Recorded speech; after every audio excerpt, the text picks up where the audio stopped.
Kış mevsiminde sıkça görülen üst solunum yolu hastalıklarının tipik belirtisi olan öksürük, çoğu zaman griptendir düşüncesiyle önemsenmeyebiliyor.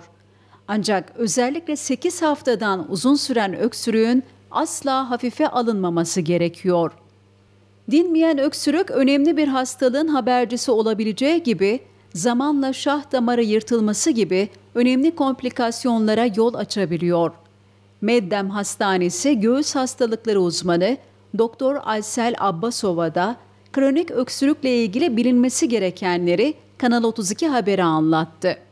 Kronik öksürüğün oluş nedenlerini aktaran Meddem Hastanesi Göğüs Hastalıkları uzmanı Doktor Aysel Abbasova, 8 haftayı geçen öksürüklere kronik öksürük diye tanı koyuyoruz ifadelerini kullandı. Kronik öksürük, akciğerlerden ve solunum yollarından sekresyonların, yabancı maddelerin atılması için oluşturulan savunma mekanizmasıdır. O yüzden bizim için öksürüğün kesilmesi değil, öksürüğün nedenlerinin araştırılması, tanı konulması ve buna yönelik tedavi başlanması bizim açımızdan önemlidir. Öksürük nedenleri süresine göre değişmektedir. 3 hafta arasında olan öksürükler genelde akut öksürükler, 3 ila 8 hafta arasındaki öksürükler subakut, 8 haftayı geçen öksürükler ise kronik öksürük olarak sınıflandırılmaktadır.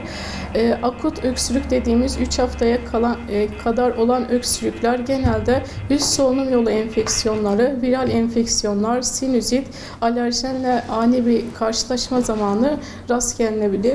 Reflü, koah ve astım hastalıklarının kronik öksürüğe yol açtığını dile getiren Meddem Hastanesi Göğüs Hastalıkları uzmanı Doktor Abbasova, özellikle sigara kullanımı kronik öksürüğe neden olur. Bu nedenle erken dönemde tanısı ve tedavisi önemlidir diye konuştu. Kronik öksürüklerde ise kronik öksürükler daha çok 8 haftayı geçen öksürüklerdir ve en sık nedenleri reflü, astım, koah hastalığı, kronik bronşitler, pulmoner emboli, ses tellerinin bir taraflı veya iki taraflı çalışmamasına bağlı akciğerlerin sertleşmesi ve akciğer kanseri kronik öksürük nedenleri arasında sayılabilir.